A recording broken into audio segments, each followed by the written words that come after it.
Gold, trusted gold buyers. మీరు తాకట్టు పెట్టిన బంగారాన్ని విడిపించి ఈ రోజు ఉన్న మార్కెట్ ధరకు కొనబడను.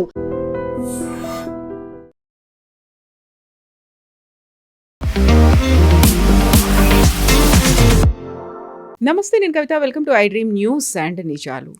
ఇరాన్ మీద అమెరికా ఇజ్రాయెల్ యుద్ధాన్ని స్టార్ట్ చేసిన తర్వాత అది ఆల్మోస్ట్ 3 monthsకి చేరుకుంటున్నటువంటి సమయంలోనే సీజ్ ఫైర్ కంటిన్యూ చేయాలా, లేకపోతే అబ్రప్ట్గా యుద్ధాన్ని ఎండ్ చేయాలా, చర్చలకు పిలవాలా, ఇలాంటి బోల్డంతా సందిగ్ధత ఉన్నప్పుడు, ప్రపంచమంతా సంక్షోభం దిశగా వెళ్తున్నప్పుడు డొనాల్డ్ ట్రంప్ సడన్గా ఇంకొక డెసిషన్ తీసుకున్నారు అనేటువంటి వార్తలు వస్తున్నాయి. అది క్యూబా మీద అటాక్ చేయాలని. వెనిజువేలా మీద ఎలా అయితే అటాక్ చేశారో అలాగే క్యూబా నెక్స్ట్ టర్న్ అనేటువంటి వార్తలు వినిపిస్తున్నటువంటి నేపథ్యంలో చైనా అండ్ రష్యా ఇమ్మీడియట్గా మధ్యలోకి ఎంటర్ అయ్యాయి, ఇంటర్వ్యూన్ చేస్తున్నాయి. నెక్స్ట్ టార్గెట్ క్యూబాని ఎందుకు ట్రంప్ పెట్టుకున్నారు? మనతో పాటుగా ఉన్నారు సీనియర్ జర్నలిస్ట్ సురేష్ కొచ్చతిల్.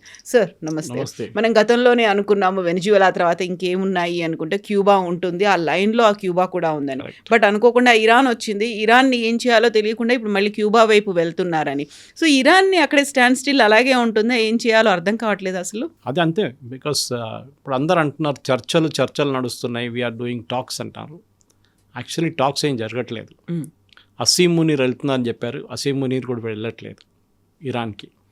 ప్రాబ్లం ఏమైందంటే సౌదీ అరేబియా హజ్ నడుస్తుంది ఇప్పుడు. ఈ హజ్ సీజన్లో మీరు బాంబు వేస్తే ఇరాన్ మళ్ళీ మా మీద బాంబు వేస్తారు, మొత్తం ఫ్లైట్స్ అని ఆగిపోతాయి. Hajj will become a big problem. పిలిగ్రిమ్స్కి చాలా ప్రాబ్లం అయిపోతుంది. మన లోకంలో అన్ని కోణాల నుంచి వస్తారు కదా వాళ్ళు, అప్పుడు పెద్ద ఇష్యూ అయిపోతుందని చెప్పి పెట్టారు. ఇది ఇంటర్నేషనల్ మీడియా ఎక్కడ మాట్లాడలేదు. నేను మొన్న ఒక అరబిక్ న్యూస్ రిపోర్ట్లో చూశాను. ఇది ఇంగ్లీష్లో ట్రాన్స్లేట్ చేసుకొని దేవర్ సేయింగ్ సౌదీ అరేబియా దానికోసం రిక్వెస్ట్ చేశారు because of Hajj. After Hajj you do what you want, ఇప్పుడు చేయకండి. దానికి ఒక ఎక్స్క్యూజ్ క్రియేట్ చేశారు ప్రెసిడెంట్ ట్రంప్, దేయింగ్ దట్ మేము చర్చలు నడుపుతున్నాం. ఏం చర్చ నడవట్లేదు ఇప్పుడు. Nothing is happening. ఎందుకంటే ముస్తఫా ఖమేనీ నిన్న ఒక స్టేట్మెంట్ కూడా ఇచ్చారు, which Reuters had quoted, saying that ఇక్కడి నుంచి యురేనియం తీసుకెళ్లే ప్రసక్తే లేదు, ఇంత అణు మాత్రం కూడా వెళ్ళదు. సో కానీ దాన్ని డినై ఎవరు చేశారు? యుఎస్ డినై చేస్తున్నారు. ఏది చెప్పింది ఇరాన్, డినై చేస్తుంది US. So you can make out very clearly ఏ నెగోసియేషన్స్ నడవట్లేదు. పాకిస్తాన్ వాళ్ళు తిరుగుతున్నారు, అక్కడిక్కడ తిరుగుతున్నారు, కానీ ఎక్కడికి ఏం జరగట్లేదు. సో దాని నడిమిట్లో ఈ క్యూబన్ క్రైసిస్ యాక్చువల్లీ ఇది మొదలైంది, కొన్ని రోజులు అయింది యాక్చువల్లీ, ఇప్పుడు కొత్త కాదు. కానీ నిన్న ఒక మార్పు ఏమొచ్చిందంటే పాత 1996లో ఈ క్యూబా నుంచి పారిపోయిన చాలామంది అండర్ కమ్యూనిస్ట్ రూల్ వాళ్ళు ఫ్లారిడాలో వెళ్ళి సెటిల్ అయ్యారు, యుఎస్ సదర్న్ కోస్ట్లో. అండ్ అదే ఫ్లారిడాలో మార్కో రూబియో అక్కడి నుంచి వచ్చారు. ఈ speak Spanish, is a son of a వీళ్ళు క్యూబన్ ఇమిగ్రెంట్స్ కొడుకు ఆయన. సో ఈవెన్ ప్రెసిడెంట్ ట్రంప్ అప్పుడప్పుడు జోక్ కొడుతుంటారు దట్ నెక్స్ట్ క్యూబన్ ప్రెసిడెంట్ని మార్కో రూబియోని అపాయింట్ చేస్తాను నేను అని చెప్పేసి. సో మార్కో రూబియో నిన్న స్పానిష్లో అడ్రస్ చేశారు. ఈ టోల్డ్ ద క్యూబన్స్, మీకు చాలా మంచి ఫ్యూచర్ ఉంది, మీ ఇప్పుడున్న గవర్నమెంట్ని మీరు తీసేస్తే మేము same dialogue, Iran dialogue. And మనకు తెలిసి ఇరాన్లో ఏం జరగలేదు. ఇరాన్ ప్రజలకు చెప్పారు, మీరు మీ గవర్నమెంట్ తీసి పక్కన పడేస్తే మీకు మొత్తం గోల్డెన్ ఏజ్ వచ్చేస్తుంది ఇరాన్ కన్నా. ఏం జరగలేదు అక్కడ, నో రెజీమ్ చేంజ్, నథింగ్. వెనిజువేలాలో చేశారు, కానీ క్యూబాలో అంత ఈజీ కాదు. ఒక రెజీమ్ చేంజ్ చేయాలంటే క్యూబాలో ఫస్ట్ ఆఫ్ ఆల్ ఈ రౌల్ కాస్ట్రో, ఆ స్టోరీ 1996 చెప్పాను చూడండి. అది ఏం జరిగిందంటే ఈ ఫ్లారిడా ఉన్న రెబెల్స్ చాలామంది క్యూబన్ రెబెల్స్ ఏం చేస్తారంటే క్యూబా నుంచి పారిపోవడానికి ట్రై చేస్తున్న చాలామంది చిన్న బోట్లలో బయలుదేరుతారు. అక్కడ ఒకటి వాళ్ళని క్యూబన్ నేవీ పట్టుకుంటారు, లేకుంటే అక్కడి నుంచి కొంచెం బయటికి వచ్చి ఇంటర్నేషనల్ వాటర్లో రాగానే సీ చాలా రఫ్ ఉంటుంది. ఓకే, గల్ఫ్ ఆఫ్ మెక్సికో ఆ ఏరియాలో, కరేబియన్ ఏరియాలో కరెంట్స్ చాలా హార్డ్గా ఉంటుంది. సో వాళ్ళు సింక్ అయిపోతారు, యూజువలీ మునిగిపోతాయి బోట్లని. అంత పెద్ద బోట్లు కూడా తీసుకెళ్లారు, చిన్న బోట్లు వెళ్తారు, ఫ్యామిలీస్, 2 ఫ్యామిలీస్ 3 ఫ్యామిలీస్ అట్లా. సో వీళ్ళేం చేశారంటే బ్రదర్స్ ఇన్ ఆర్మ్స్ అని చెప్పి ఒక చిన్న ఫోర్స్ తయారు చేశారు. వీళ్ళు ప్రైవేట్ ఎయిర్క్రాఫ్ట్ చార్టర్ చేసి ఆ ప్రైవేట్ ఎయిర్క్రాఫ్ట్ నుంచి వీళ్ళు ఈ బోట్స్ దగ్గర వెళ్ళి ప్రాబ్లం కనుక్కొని వీళ్ళు they drop the life boys వాళ్ళ కోసం. ఎక్కడైనా మునిగిపోతే కూడా దాని లైఫ్ జాకెట్ వేసుకోవచ్చు అని చెప్పేసి. అదే టైంలో వాళ్ళు యూఎస్ కోస్ట్ గార్డ్ని ఇన్ఫార్మ్ చేస్తారు, saying that there is a small boat in distress అంటే వాళ్ళు కోస్ట్ గార్డ్ పంపిస్తారు. అట్లాంటి దాంట్లో వీళ్ళు ఇంకా ఏం చేస్తారంటే క్యూబాలో ఎంటర్ అయ్యి లీఫ్లెట్స్ పడేస్తారు క్యూబన్స్కి, మీరు ఇక్కడ నుంచి పారిపోయండి, మీరు వచ్చేసేయండి యూఎస్ వైపు, మీ గవర్నమెంట్ని మీరు ఇక్కడ నుంచి you have to dismantle this. అప్పుడు ఫిడెల్ కాస్ట్రో ఉండే ఆ టైంలో, మీకు గుర్తుండే, రాల్ కాస్ట్రో వాళ్ళ తమ్ముడు. సో ఫిడెల్ కాస్ట్రో టైంలో ఒక అటాక్ జరిగింది. అంటే ఇట్లాంటి ఒక ఎయిర్క్రాఫ్ట్ క్యూబన్ ఎయిర్ స్పేస్లో ఎంటర్ అయినప్పుడు క్యూబన్ యాంటీ ఎయిర్క్రాఫ్ట్ మిసైల్ దాన్ని కొట్టి 4 చనిపోయారు, 2 పైలట్లు అండ్ 2 సివిలియన్స్. సో దానికోసం ఆ పాత 30 సంవత్సరాల పాత కేసుని ఇప్పుడు బయటికి తీశారు. ఆ టైంలో Raul Castro who is now 94 and who is మన ఫిడెల్ కాస్ట్రో వాళ్ళ అన్న, ఆయన ఇప్పుడు 94 ఉన్నారు. ఆయన మీద కేసు వేశారు. ఈ was the defence minister then. ఇప్పుడు ఎందుకు ఇన్ని సంవత్సరాల తర్వాత మీరు అడగవచ్చు అంటే వాళ్ళొక ఎక్స్క్యూజ్ చూస్తున్నాను. ఈయనని మీరు యూఎస్ తీసుకెళ్ళి ఇండిక్షన్ నిన్న ఒక కంప్లైంట్ నిన్న ఆర్గనైజ్ చేసి ఫార్మలీ ఛార్జ్ చేశారు ఆయన యూఎస్లో. And same day Cuban formation day రోజు చేయడం అనేది. ఎందుకంటే వీళ్ళు కావాలని చెప్పి ఒక ఎక్స్క్యూజ్ కావాలి కదా. ఆయన అక్కడి నుంచి ఇప్పుడు వెనిజువేలాలో మడూరోని ఎట్లా తీసుకెళ్లారు అదే టైప్ ఎక్స్క్యూజ్ ట్రై చేస్తున్నారు ఇక్కడ. వీళ్ళ లాజిక్ ఏంటంటే ఒకసారి రావుల్ కాస్ట్రోని అక్కడికి తీసుకెళ్ళిపోతే క్యూబన్ రిజిమ్ మొత్తం పడిపోతుంది. అట్లా కాదు, ఆయన రిటైర్ అయ్యి 10 సంవత్సరాలు అయింది. ఇప్పుడు పవర్ ఆయన చేతిలో లేదు టెక్నికలీ స్పీకింగ్, కానీ వాళ్ళ కమ్యూనిస్ట్ వాళ్ళ దాంట్లో నడుస్తుంది, భావజాలంలో నడుస్తుంది అక్కడ. కానీ క్యూబాలో ఫస్ట్ టర్మ్ ప్రెసిడెంట్ ట్రంప్ తర్వాత కూడా ఆయిల్ క్రైసిస్ ఒకటి మొదలైంది. ఇప్పుడు సెకండ్ టర్మ్లో రాగానే ఇంకా చాలా స్ట్రిక్ట్ చేసేసారు. ఒక్క షిప్ ఆయిల్ తీసుకుని ఒక షిప్ కూడా అక్కడ వెళ్ళకూడదు క్యూబాలో అని చెప్పి ఒక శాంక్షన్ పెట్టేశారు యూఎస్. అది కాకుండా మెడిసిన్స్ కూడా క్యూబాకి వెళ్ళదు, ఫుడ్ కూడా క్యూబాకి వెళ్ళదు అని చెప్పేసి ఇది అక్కడున్న చాలా పెద్ద ఒక క్రైసిస్ క్రియేట్ చేసింది. ఆకలితోని మందులు లేకుండా చాలామంది చనిపోయారు. మన దగ్గర మోదీ గారు కోవిడ్ టైంలో వెసల్స్ కొట్టమన్నారు, ఇప్పుడు క్యూబన్స్ అదే చేస్తున్నారు అక్కడ. ఇప్పుడున్న ఈ పరిస్థితిలో క్యూబన్స్ బికమ్ డెస్పరేట్, ఎందుకంటే ఎలక్ట్రిసిటీ లేదు, వితౌట్ ఆయిల్ వాళ్ళు నడిపిలేరు వాళ్ళ పవర్ ప్లాంట్స్. మనలాగా బొగ్గు లేదు అక్కడ ఎక్కువ, అండ్ న్యూక్లియర్ అయితే అవుట్ ఆఫ్ క్వశ్చన్. ఇదంతా చూసినప్పుడు డెఫినెట్గా యూఎస్ ఒక చేంజ్ ఆఫ్ రెజ్యూమ్ కోరుకుంటున్నారని చాలా క్లియర్గా తెలిసిపోతుంది. కానీ ఎట్లా జరుగుతుంది, ఏం జరగబోతుంది అనేది చెప్పినప్పుడే సడన్గా రష్యా అండ్ చైనా దీంట్లో దిగారు. చైనా కూడా చాలా strict, Chinese foreign ministry spokesperson నిన్న చాలా స్ట్రిక్ట్ వార్నింగ్ ఇచ్చారు యూఎస్కి. Don't try and meddle in it, అంటే అక్కడ వెళ్ళి మీరు క్యూబాలో ఏం ట్రై చేయకండి అని చెప్పేసి. రష్యా కూడా అదే అన్నారు. రష్యా కన్నా ఎక్కువ సీరియస్ తీసుకునే చైనాని సీరియస్గా తీసుకుంటారు. ఇన్ఫ్యాక్ట్ రష్యా అండ్ చైనా ఇప్పుడు కాదు, 1960s క్యూబాలో వీరిద్దరు నడిమిట్లో టెన్షన్ ఉండే. అప్పుడు యూఎస్ పక్కన ఉండే, వీళ్ళిద్దరు నడిమిట్లో. అదే ఎందుకంటే అప్పుడు క్యూబన్ మిసైల్ క్రైసిస్ అని చెప్పి ఒక క్రైసిస్ ఉండే జాన్ ఎఫ్ కెనడీ టైంలో 60s. అదేం జరిగిందంటే ఆ టైంలో అమెరికా వాళ్ళ మిసైల్స్ తీసుకెళ్ళి ఇంగ్లాండ్, టర్కీ అక్కడ పెట్టారు న్యూక్లియర్ మిసైల్స్. ఐ థింక్ ఇంగ్లాండ్లో పెట్టిన దాని ప్రాజెక్ట్ పేరు ప్రాజెక్ట్ ఎమిలీ అని ఉండే. అండ్ ఇదంతా సోవియట్ యూనియన్ స్ట్రైకింగ్ డిస్టెన్స్లో ఉండే మిసైల్స్ అని. అది చూసిన రష్యా, అంటే అప్పుడు యూఎస్ఎస్ఆర్కి కోపం వచ్చి వాళ్ళేం చేశారు, అచ్చా మీరు ఇది చేస్తారని చెప్పి క్యూబాలో తీసుకెళ్ళి వాళ్ళ మిసైల్స్ పెట్టారు. అదొక యూఎస్ రికానసెన్స్ ఫ్లైట్ దాని కెమెరాలో క్యాప్చర్ చేసుకుంది. అప్పుడు యూఎస్ ఏం చేశారు, వాళ్ళు డిమాండ్ చేశారు, మీరు ఇక్కడ తీయకపోతే మేము మీ మీద న్యూక్లియర్ అటాక్ చేస్తాం అని. That is called the Cuban missile crisis. I think American foreign పాలసీలో అన్నిటికీ పెద్ద, ఇప్పుడు కూడా చాలా మటుకు పొలిటికల్ సైన్స్ స్టూడెంట్స్ అంతా చదువుతున్న ఒక case case study, the Cuban missile crisis. అది ఆల్మోస్ట్ 2 వారాలు జరిగినాయి టెన్షన్ అక్కడ. దాని తర్వాత చర్చలతోని యూఎస్ డిసైడెడ్ వాళ్ళ మిసైల్స్ బ్రిటన్ నుంచి విత్డ్రా చేసుకుంటారు, టర్కీ నుంచి విత్డ్రా చేసుకుంటారు, వీళ్ళేమో మా వైపు నుంచి మా మిసైల్స్ మేము తీసుకెళ్ళిపోతామని. అక్కడ అది గాట్ ఫినిష్డ్. కానీ అప్పటి నుంచి కూడా టెన్షన్ తగ్గలేదు. ఎట్లయినా ఈ క్యూబన్ రెజీమ్ని వీళ్ళు కొట్టాలని చూస్తే, కానీ వాళ్ళకి సపోర్ట్ మెయిన్లీ రష్యా నుంచి వచ్చేది. ఆ టైంలో USSR was all powerful and Cuba also ఒక మోడల్గా ఉండే కమ్యూనిస్ట్ గవర్నమెంట్ భావజాలంలో. యూఎస్ ఇంత దగ్గర ఉంది వాళ్ళకి, సో యూఎస్కి పడలేదు, వీళ్ళకి పడదు. సో ఇది అప్పటి నుంచి నడుస్తున్న ప్రాబ్లం. ఇప్పుడు ఉంది అంటే వెనిజువేలాని తీసేసిన తర్వాత, వెనిజువేలాలో మడూరోని కిడ్నాప్ చేసిన తర్వాత వాళ్ళకి ఇప్పుడు ఈయనని కూడా తీసుకెళ్ళిపోతే బాగుంటుందేమో అని చెప్పి ఈ 1996లో జరిగిన ఘటనకి ఇప్పుడు ఒక ఇండిక్ట్మెంట్ తీసుకొచ్చారు వాళ్ళు 30 years లేటర్. కానీ it is not going to be easy, అంత ఈజీ కాదు. వెనిజువేలాలో జరిగింది డిఫరెంట్, ఇక్కడ జరగబోయేది డిఫరెంట్ ఉంటుంది. ఇక్కడ ఇప్పుడు కూడా వెనిజువేలన్ ఆర్మీలో కాదు క్యూబన్ ఆర్మీ ఇప్పుడు కూడా చాలా మోటివేటెడ్, ట్రైన్గా ఉన్నారు.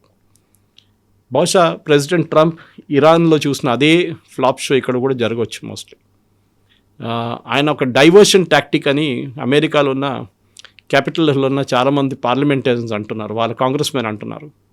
అంటే అక్కడ ఓడిపోయాడు కదా, ఇరాన్లో ఏం చేయలేకపోతున్నాడు, ఇప్పుడు క్యూబా చేసేసి మేము గెలిచేసాం యుద్ధం అని చెప్పి ఇంటికి తిరిగి రావడానికి ట్రై చేస్తున్నారు ట్రంప్ అంటున్నారు అన్నమాట. బహుశా కరెక్ట్ ఉండొచ్చు, అటెన్షన్ డైవర్ట్ చేస్తున్నారు, ఇరాన్లో మొత్తం ఏం చేయలేకపోతున్నారు, అట్లీస్ట్ క్యూబా చూపిద్దాం వీళ్ళకి, క్యూబాలో చేసాం కదా మేము అని చెప్పి ఒక విక్టరీ వచ్చేసిందని చెప్పి రిటర్న్ వచ్చేస్తారు. సో వాళ్ళు నిన్న పొద్దున్న నుంచి ఒక యుఎస్ఎస్ నిమిట్స్ అని చెప్పి, దట్స్ అ క్లాస్ క్యారియర్, అంటే వన్ ఆఫ్ ద బిగ్గెస్ట్, చాలా పెద్ద ఎయిర్క్రాఫ్ట్ క్యారియర్, పసిబిలీ ద బిగ్గెస్ట్ అనుకో, అన్నిటికంటే పెద్దది వాళ్ళ నేవీలో ఉన్నది, దాన్ని క్యూబా పక్కన డిప్లాయ్ చేశారు. సో అదొక ఫస్ట్ సంకేతం అనమాట, that something big is about happen అని. దాని తర్వాత ఎందుకంటే ఒక ఎయిర్క్రాఫ్ట్ క్యారియర్ ఒంటరిగా వెళ్ళదు, తోడు ఒక 10 షిప్స్లు ఉంటుంది, ఫ్లాటిలా లాగా. సో 10 షిప్లు తోడుపోయి ఉంటుంది, ఎయిర్క్రాఫ్ట్స్ ఉన్నాయి, హెలికాప్టర్స్ ఉన్నాయి, అన్నీ ఉంటాయి. ఇవన్నీ పాసిబ్లీ అక్కడి నుంచి మడూరో మీద చేసిన అదే అటాక్ క్యూబా మీద కూడా జరగవచ్చు. కానీ ఒక సోవియట్ యూనియన్ వార్నింగ్ తర్వాత, అంటే రష్యా వార్నింగ్ తర్వాత, చైనా వార్నింగ్ తర్వాత మళ్ళీ యూఎస్ ట్రై చేస్తారా లేదో అని చూడాల్సింది. ఇప్పుడు ఎందుకు ఈ రెండు ఇంటర్వ్యూన్ అవుతున్నాయి? చైనా అండ్ రష్యాకు ఉన్నటువంటి ఇంట్రెస్ట్లు ఏంటి క్యూబా మీద? పొలిటికల్ జాకింగ్ అది, వీళ్ళిద్దరు నడిమిట్లు అదే కదా. బికాస్ మెయిన్లీ మీరు గెలవకపోతే మేము గెలవకూడదు అని చెప్పి ఎవరు సూపర్ పవర్ అనేది చూపించేది. ఎందుకంటే క్యూబా అనేది లాస్ట్ ఏం చెప్తారు, ఒక కమ్యూనిస్ట్ ఒక అవుట్ పోస్ట్ అని చెప్పొచ్చు మీరు. ఒక టైంలో Chile was communist government, Argentina communist ఉండే. సో లాటిన్ అమెరికాలో చాలా మంది కంట్రీస్ ఒక టైంలో they were all communist governments. కానీ ఇప్పుడు కాదు, నౌ దే ఆర్ నాట్. ఇప్పుడు అందరు మారిపోయారు. In fact Latin America language Spanish, even క్యూబాలో స్పానిష్ మాట్లాడతారు ఎక్కువ. ఇప్పుడు మనం అనుకుంటా స్పానిష్కి దీనికి సంబంధం అంటే they were original Spanish colonies అంతా. జస్ట్ లైక్ మనం ఇఫ్ యు టేక్ కెనడియన్లో క్యూబెక్ ప్రావిన్స్లో ఫ్రెంచ్ మాట్లాడతారు, ఆఫ్రికాలో చాలా దేశాలు ఫ్రెంచ్ మాట్లాడతారు, because they were all French colonies before. ఇప్పుడు వీళ్ళ స్ట్రైక్ గ్రూప్ ఏం చేస్తున్నారంటే, ఒక బహుశా what can happen is bombing అయితే జరగదు. ఆయన ఎట్లయినా 94 year old, ఆయన తీసుకొచ్చి ఏం చేస్తారు? పాసిబ్లీ రెస్క్యూ అటెంప్ట్లో ఆయన చనిపోతారు అట్లనే, ఎందుకంటే 94, 95 నడవలేకపోతున్నారు ఆయన తీసుకొచ్చి మీరు యూఎస్ తీసుకొచ్చి ఏం ట్రై చేస్తారు? అక్కడ బాధిత కుటుంబాలు ఏవైతే ఉన్నాయో వాళ్ళు న్యాయం కోసం ఎదురు చూస్తున్నారు, ఇప్పటికీ కూడా వాళ్ళు బాధతో ఉన్నారు, వాళ్ళకంటూ ఒక న్యాయం జరగాలి కాబట్టి ఈయన తీసుకొస్తాము అనేది ట్రంప్ చెప్తున్నాడు. కరెక్ట్ చెప్పొచ్చు, కానీ అది ఇప్పుడు ఫిడెల్ కాస్ట్రోని కూడా తీసుకొస్తారు, ఆయన చనిపోయింది కదా. ఆయన టైంలో జరిగింది, ఈయన డిఫెన్స్ మినిస్టర్గా ఉన్నారు. ఇదే కేసు పోలాండ్లో జరిగింది, ఇదే కేసు మీరు యుగోస్లావియాలో ట్రై చేశారు, అక్కడ అన్నీ మీరు రెజ్యూమ్ చేంజ్ జరిపారు. మీరు సొమాలియాలో ట్రై చేసి చూశారు, వియట్నాంలో దానికన్నా చాలా ముందు వియట్నాంలో ట్రై చేశారు. ఎవ్రీవేర్ అమెరికా ఫ్లాప్ అయింది. సరే యుగోస్లావియాని 3 ముక్కలు 4 ముక్కలు చేశారు, అది ఇప్పుడు సపరేట్గా అయిపోయింది. స్లోవాకియా కానీ అట్లాంటి సపరేట్ కంట్రీస్ అయిపోయినాయి. కానీ మీరు ఇరాక్లో ఏం చేశారు, లిబియాలో ఏం చేశారు, మీరు సిరియాలో ఏం చేశారు? ప్రతి చోట వీళ్ళు వెళ్ళిన చోట్ల అన్నీ ఇప్పుడు గవర్నమెంట్ అంతా డీస్టెబిలైజ్ అయిపోయింది. సో రేపు వీళ్ళని తీసిన తర్వాత అజ్యూమ్ చేద్దాం మనం, రోయల్ కాస్ట్రోని తీసుకెళ్ళిపోయారు. నెక్స్ట్ ఏం చేస్తారు వీళ్ళు? ఒక వెనుజువేలన్ మోడల్ అడాప్ట్ చేస్తారా, అంటే వాళ్ళ దాని నుంచే ఒకరిని తీసుకొచ్చి కూర్చోబెడతారా? ఇప్పుడు ఇరాన్లో చూస్తున్నారు మనం, వాళ్ళ పాత ఒక ప్రెసిడెంట్ ఉండే వీళ్ళది, ఆయన ఐ ఫర్గెట్ హిస్ నేమ్, అహ్మదీజనాద్ ఇప్పుడు జైల్లో ఉన్నారు. ఆయన ప్రెసిడెంట్గా ఉన్నప్పుడు ఈ ఖొమేనీ వ్యతిరేకంగా కొంచెం తిరిగారు, ఆయన అమెరికన్ సపోర్ట్తోని. అప్పుడు అమెరికన్ ఏజెంట్ అన్నారు, ఆయన్ని జైల్లో వేశారు. ఆయన్ని ప్రెసిడెంట్గా ఇంపోజ్ చేయాలని ఇప్పుడు కొత్త స్టోరీ బయటకు వస్తుంది. అది ఇజ్రాయెల్ ట్రై చేశారంట. ఈ యుద్ధం మొదలైనప్పుడు ఫస్ట్ డే బాంబింగ్ జరిగింది చూడండి, ఫిబ్రవరి 28 2వ 3వ తారీఖు మార్చ్కి ఈయన్ని ప్రెసిడెంట్గా అనౌన్స్ చేయడానికి ట్రై చేస్తారు. కానీ బ్యాడ్ లక్ ఏంటంటే ఈయన ఉన్న జైలు మీద కూడా ఇజ్రాయెల్ బాంబు వేశారు, హౌస్ అరెస్ట్లో ఉన్నారు ఆయన దాంట్లో ఆయన గాయాలయ్యాయి.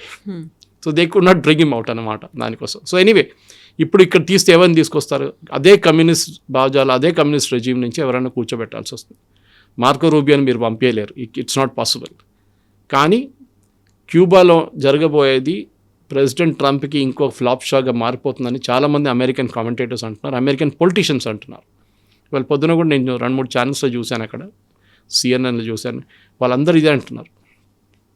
ఎందుకు అంత పెద్ద ఇష్యూ, నా క్యూబాలో ఆయిల్ లేదు, ఏం లేదు, why do want take Cuba? ఏంటి ఒక్కటే ఏంటంటే ప్రెసిడెంట్ ట్రంప్కి ఇవాళ కూడా పొద్దున స్టేట్మెంట్ ఒకటి, ఆయన 56 సంవత్సరాలు 60 సంవత్సరాల నుంచి ఏం చేయలేని వాళ్ళు యూజ్లెస్ యుఎస్ ప్రెసిడెంట్స్ ఉన్నారు ఇప్పుడు దాకా మన దగ్గర, నేనే ఒకరు చేసి చూపిస్తాను క్యూబాలో ఏం చేయొచ్చు. ఆయనకి ఇదొకటే ఉంది. ఇరాన్ మొదలైనప్పుడు మీరు చూసుంటారు ఆయన చెప్పిన డైలాగులు ఇదే డైలాగులు ఉండే. ఫ్రమ్ 1979 మన ఎంబసీ టేక్ ఓవర్ చేసిన టైం నుంచి ఇప్పుడు దాకా తెహ్రాన్లో మన గవర్నమెంట్ ఏం చేయలేకపోయారు. All US presidents have failed. నేను ఒకరే సక్సీడ్ కాబోతున్నాను. మొదలుపెట్టే యుద్ధం ఇప్పుడు ఎక్కడికి వచ్చింది మనందరికీ తెలుసు. క్యూబాలో కండిషన్స్ అసలు బాగాలేవు, వాటిని రివైవ్ చేయడానికి నేను హెల్ప్ చేస్తాను అనేటువంటి ఒక స్టేట్మెంట్ కూడా వస్తుంది. కరెక్ట్. క్యూబన్ సిచ్యువేషన్ చాలా దారుణం ఉంది, అది కరెక్టే, దాంట్లో డౌట్ లేదు. దానికి కారణం అమెరికానే, క్యూబా కాదు. అఫ్కోర్స్ క్యూబన్ ఎకానమీని వీళ్ళు ఎప్పటి నుంచో థ్రాటిల్ చేస్తున్నారు. ఇప్పుడు 60s నుంచి జాన్ ఎఫ్ కెనడీ టైం నుంచి క్యూబన్లో ఏం స్టెబుల్. ఇన్ఫ్యాక్ట్ వాళ్ళ health care one of the best. Kavitha గారు వాళ్ళ హెల్త్ కేర్ మీరు చూడండి, ఇట్స్ క్యూబన్ హెల్త్ కేర్ ఇప్పుడు కూడా అంటారు చాలామంది. కానీ వాళ్ళు కోవిడ్ తర్వాత వాళ్ళు కంప్లీట్ ఎకనామిక్ కొలాప్స్ అయిపోయింది. కోవిడ్ తర్వాత చాలా కంట్రీస్ జరిగింది అనుకోండి, కానీ క్యూబా వాజ్ మోస్ట్ ఇంపాక్టెడ్. దాని నుంచి వాళ్ళు బయటికి రాలేకపోయారు. సో వాళ్ళ దగ్గర ఉన్న షుగర్ హార్వెస్ట్ కానీ మిగతా అంతా పడిపోయింది చాలా మటుకు. ఇప్పుడు ఎకనామిక్ క్రైసిస్లో ఉన్నారంటే ఎస్, ఎలక్ట్రిసిటీ లేదు. మీరు ఎలక్ట్రిసిటీ లేకుండా ఎన్ని రోజులు బతుకుతారు మీరు? ఒక బిజినెస్ లేదు, కంప్లీట్ ఎకనామిక్ స్ట్రాంగులేషన్ చేసేసారు. ఎవరు వాళ్ళతో డీల్. ఇన్ఫ్యాక్ట్ యూఎస్ ఇప్పుడు సెకండరీ శాంక్షన్స్ పెట్టారు. అంటే ఏదైనా కంపెనీ క్యూబాతో బిజినెస్ చేస్తున్నంటే వాళ్ళ మీద కూడా శాంక్షన్స్. ఇప్పుడు ఇరాన్తో చేశారు వీళ్ళు ఇదే శాంక్షన్స్. అదే శాంక్షన్ రష్యా మీద వేశారు యూఎస్, క్యూబా మీద చేస్తారు. సో ప్రతి చోట వీళ్ళు వెళ్ళి ఏదైనా గవర్నమెంట్ వీళ్ళకి నచ్చకపోతే ఆ గవర్నమెంట్ని దింపాలి. అది అమెరికన్ స్ట్రాటజీ అన్నమాట. బట్ ఇరాన్లో ఇప్పుడు అక్కడ ఉన్నటువంటి న్యూక్లియర్ యురేనియంను తీసుకెళ్తాము అనుకుంటే ముస్తఫా ఖమేనీ నుంచి ఒక సీరియస్ వార్నింగ్ వచ్చింది. ఇంత చిన్న అంతా కూడా మీరు తీసుకెళ్ళడానికి లేదు అనేది. ముస్తఫా ఖమేనీ ఉన్నారు, ఆయన వాయిస్ వస్తుంది, అండ్ హీఈస్ గివింగ్ వార్నింగ్స్ అనేది కూడా ఒకటి ఇన్ఫర్మేషన్ వస్తూ ఉన్నప్పుడు ఇరాన్లో ఏం జరుగుతుంది అనేది. ఎందుకంటే ఇప్పుడు మళ్ళీ ప్రపంచం అంతా చూస్తోంది ఆ సంక్షోభం ఏమవుతుందా, లేకుంటే ఇప్పుడున్నటువంటి పరిస్థితులు వీటన్నిటి నేపథ్యంలో ఇరాన్ గురించి అసలు ఏ ఒక్క ఇన్ఫర్మేషన్ రావట్లేదు, దాని మీద ఎలాంటి స్టేట్మెంట్లు కూడా రావట్లేవు. అండ్ ఇజ్రాయెల్ చేసే పని ఇజ్రాయెల్ చేసుకుంటూ వెళ్తోంది, ఇరాన్ అలాగే ఉంది, ఇజ్రాయెల్ అలాగే ఉంది, అమెరికా ఏం చేస్తోంది?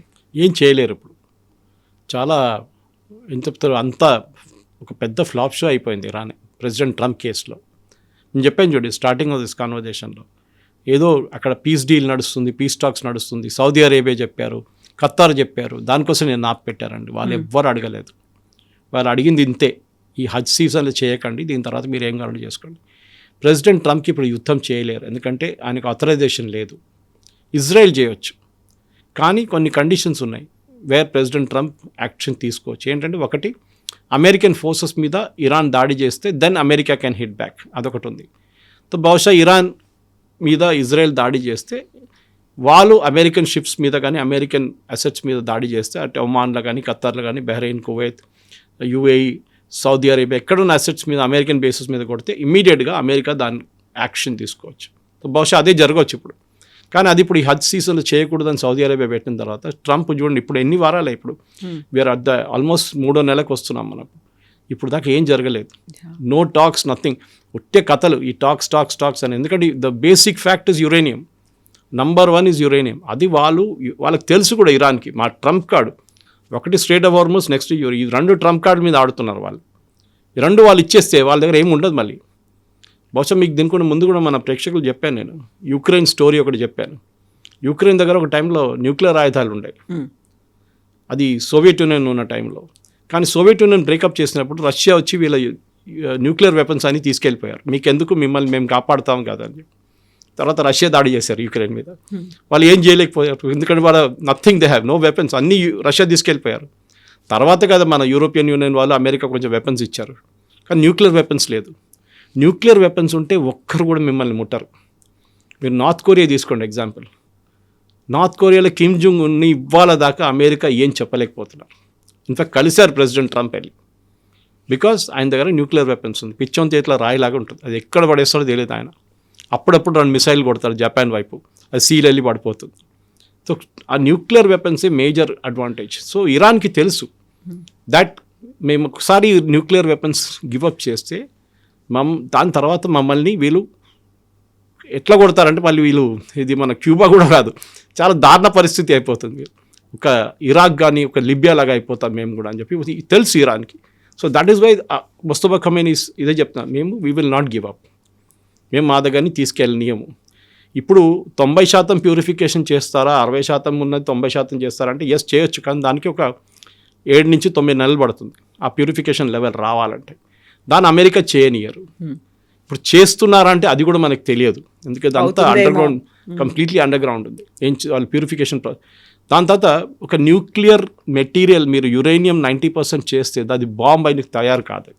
దాన్ని బాంబుగా తయారు చేసి ఇంకో ప్రాసెస్ ఉంటుంది, టెస్టింగ్ చేయాల్సి వస్తుంది. మనం పోఖ్రాన్లో చేస్తాం చూడండి, అట్లా టెస్టింగ్ చేయాల్సి వస్తుంది. దాని తర్వాత దాన్ని లాంచ్ చేయాల్సిన మిసైల్ మీద ఉండాలి, డెలివరింగ్ మిసైల్ ఉండాలి. దాని లోపల you will put this uranium thing bomb, like Hiroshima Nagasaki మీద చేసినట్టు little boy and big man చెప్పి, ఫ్యాట్ మ్యాన్ అని చెప్పి 2 మిసైల్స్ ఉంటాయి. అట్లా తయారు చేస్తే దాన్ని లాంచ్ చేయడానికి కెపాసిటీ. దాంట్లో ఇరాన్ చాలా దూరం ఉన్నారు, ఇంకా మాసిబ్లీ ఇంకొక 4-5 సంవత్సరాలు పట్టవచ్చు వాళ్ళకి. సో ఆ టైం దాకా ఇప్పుడు వీళ్ళేమంటారు, అది మాకు ఇచ్చేసేయండి, మేము పెట్టుకుంటాం. ప్రెసిడెంట్ ట్రంప్ నిన్న అంటాం, we will destroy it. Iran ఇవ్వరు, they will not give. 400 kilo దాన్ని చిన్న అమౌంట్ కాదు, నాట్ ఎ స్మాల్ క్వాంటిటీ, చాలా పెద్ద క్వాంటిటీ 400 కిలోలు అంటే. అండ్ యురేనియం అది కూడా. సో అదొకటి. రెండోది స్ట్రెయిట్ ఆఫ్ హార్మోస్, ఇది 2 కూడా ఛాన్స్. సో ఇప్పుడు క్యూబా మీద ఎందుకు చేస్తున్నారంటే ఒక అటెన్షన్ డైవర్షన్ లాగా నడుస్తుంది. అక్కడ జరిగిన ఫ్లాప్ షోని పక్కన పెట్టి అందరూ మర్చిపోతారు అమెరికన్స్. నేను క్యూబా చేయగానే చూడండి, నేను క్యూబాని లిబరేట్ చేశాను, ఏ అమెరికన్ ప్రెసిడెంట్ చేయలేరు, జాన్ ఎఫ్ కెనడీ కూడా చేయలేకపోయాడు, ప్రెసిడెంట్ బరాక్ ఒబామా ట్రై చేశారు, చేయలేదు, నేను చేసి చూపించానని చెప్పి చెప్పడానికి ట్రై చేస్తున్నారు. వెనిజువేలా చేశారు, కానీ వెనిజువేలాని ఎవరు అమెరికన్ సిటిజన్స్ పట్టించుకోలేదు. ఇంకోటి ఏంటంటే అమెరికన్ కంపెనీస్ మీద చాలా మటుకు వీళ్ళు నేషనలైజ్ చేశారు. ఫిడెల్ కాస్ట్రో క్యూమినిస్ట్ రిజిమ్ వచ్చినప్పుడు, దానికన్నా ముందు అమెరికన్ కంపెనీస్ ఉండే క్యూబాలో, వాళ్ళ అసెట్స్ అంతా అమెరికన్ కంపెనీస్ది వీళ్ళు నేషనలైజ్ చేశారు. సేమ్ థింగ్ మడూరో వాళ్ళ బాస్ ఉండే హ్యూగో షావెస్ అని చెప్పి, ఆయన చేసిన అదే పని. షెవ్రాన్ మీద ఎక్సన్ మొబైల్ అంతా నేషనలైజ్ చేశారు ఆయన. క్యూబాలో కూడా అదే జరిగింది, ఆయిల్ కాదు కానీ మిగతా కంపెనీస్ని. సో వీళ్ళంటే దాని ఆల్మోస్ట్ 100 మిలియన్ అది ఉంది, సో మాకు 100 మిలియన్ మాకు కావాలి, మీరు డబ్బులు ఇవ్వాలని చెప్పి క్యూబన్ గవర్నమెంట్ దగ్గర డిమాండ్ చేస్తున్నారు. ఇదంతా ఇట్ ఇస్ అగైన్ ఇంకొక ఇరాన్ వర్షన్ 2గా తయారవుతుంది. And I think president Trump ఒక్క ఫ్లాప్ షో నుంచి ఇంకో ఫ్లాప్ షోకి వెళ్తున్నాడు, అదే జరగబోతుంది. బట్ క్యూబా మీద అటాక్ చేస్తారు అనుకున్నప్పుడు ఇమ్మీడియట్గా చైనా అండ్ రష్యా ఇంటర్వ్యూన్ అవ్వడానికి ప్రయత్నాలు చేశాయి, రెస్పాండ్ కూడా అయ్యాయి. ఇక్కడ ఆల్మోస్ట్ ఒక 3 నెలలు అవుతోంది. మరి అదే చైనా, రష్యా ఇరాన్ మీద అంత ఇంట్రెస్ట్ ఎందుకు చూపించట్లేదు, ఎందుకు పట్టించుకోకుండా వదిలేస్తున్నాయి? ఇరాన్కి ఒక ప్రాబ్లం ఏంటంటే చైనా ఒకటే ఏముంది, వాళ్ళ దగ్గర నుంచి 90% ఆయిల్ చైనా తీసుకెళ్తారు. కానీ అది చైనా ఇరాన్ బాగానే అనిపిస్తోంది. ఇదే ఇరాన్ యుఎస్ పక్కన ఉందనుకోండి, రేపు జాగ్రఫికలీ చైనా కాదు రష్యా అందరు వచ్చి కూర్చుంటారు అక్కడ. Because they want to somehow Cuban missile crisis అట్లనే స్టార్ట్ అయింది. వాళ్ళు అక్కడి నుంచి వాళ్ళు మిసైల్స్ కూడా పెట్టుకుంటారు అక్కడ యుఎస్ పక్కన, చూడండి మేము ఇక్కడ ఉన్నాము అని చెప్పేసి. ఇరాన్ చాలా దూరం ఉంది, దానికోసం అప్పుడప్పుడు ప్రెసిడెంట్ ట్రంప్ చెప్తుంటారు వీఆర్ సపరేటెడ్ బై 2 oceans అని. Exactly correct. సో దానికోసం ఇరాన్ అక్కడ దాకా రీచ్ చేయలేరు. ఇరాన్ దగ్గర ఒక మిసైల్ ఉంది అనుకోండి, 5,000 కిలోమీటర్లు ట్రావెల్ చేసే మన అగ్ని లాంటిది, then you can use it. కానీ వాళ్ళ దగ్గర లేదు అది. లాస్ట్ డిగోగాషియా దాకా కొట్టారు 2000 kilometres. So it's not a big range, అంత లేదు వాళ్ళ దగ్గర. సో దానికోసం సో చైనాకి ఏంటంటే వాళ్ళ ఆయిల్ కావాలి, వాళ్ళ ఆయిల్ కాకపోతే రష్యా ఇస్తారు మాకు, వాళ్ళకి ప్రాబ్లం లేదు అది. కానీ ఎస్ వస్తే బాగుంటుంది. వెనిజువేలాలో ఆయిల్ పోయింది వాళ్ళ చేతి నుంచి. రష్యాకి ఇంకోటి వాళ్ళకి ఆల్రెడీ ఒక యుద్ధం నడుస్తుంది అక్కడ, వాళ్ళు దాంట్లోనే ఫుల్ కాన్సన్ట్రేషన్ ఉన్నారు. ఆ టైంలో ఇరాన్లో వచ్చి ఇరాన్ మీద పెడితే ఏం చేస్తారు, ఏం చేయలేరు. సో దానికోసం వీళ్ళిద్దరూ దే హ్యావ్ గివెన్ అప్ అని ఇరాన్. అది ఏమైతే కానివ్వండి, వాళ్ళు కొట్టుకుంటారు, వాళ్ళు వస్తారు అక్కడ అని చెప్పేసి. కానీ ఇరాన్ ఈజ్ నాట్ ఈజీ, మనం చూసాం వాళ్ళ కరెక్ట్, వాళ్ళ ఎకానమీ మొత్తం కంప్లీట్గా ధ్వంసమైంది, వాళ్ళ ఇన్ఫ్రాస్ట్రక్చర్ మొత్తం పోయింది. కానీ డెఫినెట్గా ఇరాన్ సర్వైవ్డ్ అంతే. వాళ్ళు రేపు ఉంటారో లేదో తెలియదు ఈ గవర్నమెంట్. కానీ Cuba is a different game. Cuba geographical proximity America దగ్గర ఉన్నది అన్నిటికంటే పెద్ద అడ్వాంటేజ్. రష్యా కానీ చైనాకి అక్కడ ఇన్ఫ్యాక్ట్ లాస్ట్ షిప్ అక్కడ ఆయిల్ షిప్ వెళ్ళింది, రష్యన్ ఆయిల్ షిప్. ఒక నెల ముందు యుఎస్ సడన్లీ పర్మిషన్ ఇచ్చారు రష్యాకి, మీరు ఆయిల్ పంపించవచ్చు, క్రూడ్ ఆయిల్ పంపించవచ్చు చెప్పేసి. కానీ వాళ్ళ దగ్గర రిఫైనింగ్ కెపాసిటీ లేదు క్యూబా దగ్గర. So they have to send diesel and petrol పంపించాల్సి వచ్చింది, రిఫైన్ చేసింది. ఇది చేశారు రష్యా. సో రేపు రష్యా మళ్ళీ అంటారు మేము మళ్ళీ సప్లై చేస్తుంటే యుఎస్ ఆపుతారా? వాళ్ళు ఆల్రెడీ ఒక లైక్ బ్లాకేడ్, ఇరాన్ బ్లాకేడ్ లాగా ఒక బ్లాకేడ్ అక్కడ నడుస్తుంది క్యూబా పక్కన. చేస్తారో లేదో తెలియదు, కానీ ఒక ఫ్లాష్ పాయింట్గా as it's a flash point. మడూరోలాగా అంత ఈజీగా ఉంటుంది ఉండదు. క్యూబన్ ఆర్మీ కానీ క్యూబన్ ప్రజలు డెఫినెట్గా దాన్ని అడ్డుకుంటారు అమెరికన్ ఆపరేషన్ని, దాంట్లో డౌట్ లేదు. స్ట్రగుల్ ఫర్ ఎగ్జిస్టెన్స్ అంటారు, సర్వైవల్ ఆఫ్ ద ఫిట్టెస్ట్ అంటారు. దీంట్లో ఇరాన్ గట్టిగానే అయితే నిలబడుతోంది. ఎన్ని దెబ్బలు తిన్నప్పటికీ, ఎంత లాస్ అయినప్పటికి కూడా అలాగే ఉంటుంది. బట్ మిగతా ప్రపంచాల మీద మాత్రం ఆ ఇంపాక్ట్ అనేది చాలా చాలా ఉంటుంది. దానికి తగ్గట్టుగా ఇప్పటి నుంచే స్ట్రాటజీస్, ప్లాన్స్ అన్నీ మార్చుకుంటున్నారు కాబట్టి ఇంకెవరు దాని గురించి పట్టించుకోరా, చెలేగా అన్నట్టు వదిలేస్తున్నారా? ఇంకా అంతేనా, వి నీడ్ టు యాక్సెప్ట్ అన్నట్టుగా? అమెరికన్ పాలిటిక్స్ అనేది మనం 1960 వియట్నాం నుంచి మొదలు కావచ్చు. వియట్నాం నుంచి మేము తీసుకోవచ్చు. వియట్నాంలో 19 సంవత్సరాలు వాళ్ళు పోరాటం చేశారు. Vietnamese 19 years. అప్పుడు కూడా అమెరికా గెలవలేకపోయారు. 160,000 మందిని పెట్టారు అక్కడ ఒక టైంలో. ఎంతోమంది చనిపోయారు అమెరికన్ సోల్జర్స్. ఇప్పుడు కూడా మిస్సింగ్ ఇన్ యాక్షన్ ఉన్నారు చాలామంది. అప్పుడప్పుడు వాళ్ళ స్కెలిటన్స్ బాడీస్ దొరుకుతున్నాయి వియట్నామీస్ జంగిల్స్లో ఎక్కడో. ఎయిర్క్రాఫ్ట్ ఎన్నో పోయినాయి. మన దగ్గర అరుణాచల్ ప్రదేశ్ దగ్గర దొరికింది మన ఒక ఎయిర్క్రాఫ్ట్ వాళ్ళది. సో అమెరికాకి లెసన్స్ ఏంటంటే, ఒకటి, వాళ్ళు వాళ్ళ సాయిల్లో యుద్ధం చేయరు. మీరు గుర్తుపెట్టుకోండి, వాళ్ళ దాంట్లో యుద్ధం ఇప్పుడు దాకా జరగలేదు అమెరికాలో. వాళ్ళు మిగతా చోట్ల వెళ్ళి యుద్ధం చేస్తారు. They will never fight on the soil. 2 సార్లు జరిగింది. ఒకటి కరెక్ట్ అని యుద్ధం, 2వసారి 9/11. అవును, ఇట్ ఇస్ నాట్ ఎ యుద్ధం అని చెప్పి, it's terrorist attack. First one was pearl harbour. Japanese వచ్చి కొట్టారు చూడండి, ఎగ్జాక్ట్లీ కామెకాసి. దాని రిప్లైగానే అమెరికా న్యూక్లియర్ బాంబ్ వేశారు నాగసాకి అండ్ హిరోషిమా మీద. సో ఆ జాపనీస్ వాళ్ళు చేసిన దానికి అమెరికాకి ఫస్ట్ టైం చాలా మటుకు ఒక షాక్ వచ్చింది. అంటే మా మీద కూడా దాడి జరగవచ్చా? దాని తర్వాత 9/11 జరిగింది. అప్పుడు కూడా వాళ్ళు అడిగారు, is it really possible American attack? మా దగ్గర ఇంత ఇన్ఫ్రాస్ట్రక్చర్ ఉంది, మా దగ్గర మిసైల్స్ ఉన్నాయి, మా దగ్గర యాంటీ ఎయిర్క్రాఫ్ట్ ఉండి కూడా మేము ఆపలేకపోయామా ఇది అని చెప్పేసి. దానికోసం ప్రెసిడెంట్ ట్రంప్ ఇప్పుడు ఒక గోల్డెన్ షీల్డ్ తయారు చేస్తున్నారు, ఐరన్ డోమ్ లాగా. ఓకే, అమెరికాకి మిసైల్స్ ఆపడానికి. కానీ అమెరికాకి ఒక లెసన్ ఉంది. వాళ్ళు ఏ ప్రెసిడెంట్ వచ్చినా కానీ ఆయనకు ఒక పొలిటికల్ ప్లాన్ ఉంటుంది. అది ఒబామా ఉండొచ్చు, క్లింటన్ ఉండొచ్చు, దానికన్నా ముందు బుష్, ఇద్దరు ఉండొచ్చు, ఎవరైనా వాళ్ళకు ఒక అజెండా ఉండొచ్చు. బుష్కేమో వెపన్స్ ఆఫ్ మాస్ డిస్ట్రక్షన్, ఇరాక్లో దాని వెంటబడ్డారు ఆయన. ఒబామాకి అక్కడ ఉన్న ఇలా న్యూక్లియర్ మెటీరియల్ డిస్కషన్ గురించి నడిచింది. ట్రంప్కి బైడెన్ అడ్మినిస్ట్రేషన్లో ఆఫ్ఘనిస్తాన్ నుంచి పారిపోయారు. ఇది ప్రతి రెజీమ్కి ఒక టాక్టిక్, ఒక డైవర్షన్ మెకానిజం ఉంటుంది అమెరికాలో. అంటే వాళ్ళ డొమెస్టిక్ పాలిటిక్స్ చాలా డల్ ఉన్నప్పుడు ఒక ఇంటర్నేషనల్ లెవెల్లో ఏమైనా చేస్తే, చాలా పెద్ద మంచి ప్రెసిడెంట్ మా దగ్గర చాలా మంచిగా పనిచేస్తాడని చూపించడానికి అమెరికన్ ప్రెసిడెంట్స్ చేస్తారు.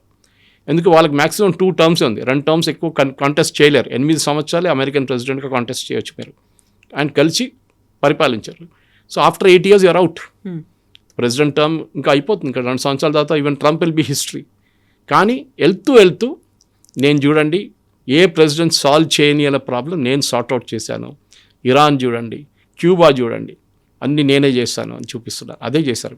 క్యూబా మీద మళ్ళీ ట్రంప్ ఏమైనా వెనకడిగేస్తాడా, లేకుంటే ఎలాంటి స్టాండ్ ఉంటుంది? ఇవన్నీ కూడా కొంచెం టైం పడుతుంది మనకు అర్థం కావడానికి. ఏం చేస్తారు? Slight difference between Cuba and Iran. It's not slight, చాలా పెద్ద డిఫరెన్స్. క్యూబా దగ్గర ఆయుధాలు ఎక్కువ లేవు అండ్ యురేనియం లేదు. ఎలాగో 300 డ్రోన్ తీసుకున్నారని మొన్న ఒక లీక్డ్ మెసేజ్ ఒకటి వచ్చింది. సిఐఏ చీఫ్ క్యూబాకి వెళ్ళారు. ఆలోచించండి, మొన్న వెళ్ళారు, వారం ముందు వెళ్ళి డిస్కషన్ చేశారు అక్కడ రెజీమ్ చేంజ్ గురించి. వాళ్ళు అంగీకరించారు. క్యూబాలో ఒక సిఐఏ చీఫ్ వెళ్ళడం అనేది చాలా పెద్ద న్యూస్. అది ఎప్పుడు జరగలేదు హిస్టరీలో. సో దిస్ ఇస్ వన్ చాలా పెద్ద ఒక న్యూస్ అనమాట. కానీ ఆ న్యూస్ మొత్తం బ్లాక్అవుట్ మోడ్లో వెళ్ళిపోయిన తర్వాత లీక్ అయినప్పుడు యాక్సెప్ట్ చేశారు, yes we went for a discussion అని. అది ఒక హ్యూజ్ సెట్ బ్యాకే కదా. ఇంకా ఎస్ అంటే క్యూబా కూడా అంగీకరించారు. అదే చెప్తాను, ఇరాన్కి అది కాదు. ఇరాన్ దగ్గర ఒకటి వాళ్ళ సైజ్ ఆఫ్ ద కంట్రీస్ చాలా పెద్దది వాళ్ళది.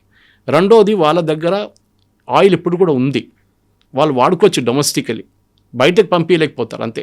క్యూబా దగ్గర డొమెస్టికలీ కూడా ఏం లేదు వాళ్ళ దగ్గర. దే ఆర్ లిటరలీ బ్యాంక్రప్ట్, డబ్బులు లేవు, ఆయిల్ లేదు, మెడిసిన్స్ లేదు, ఏం లేదు. అట్లాంటి పరిస్థితుల్లో ఒక్కొక్కసారి ద గవర్నమెంట్ విల్ సరెండర్. ఇరాన్కి అడ్వాంటేజ్ ఉంది, వాళ్ళ దగ్గర ఇది అన్నీ ఉన్నాయి, ఎక్సెప్ట్ వాళ్ళు బయటికి పంపించలేకపోతున్నారు డబ్బులు.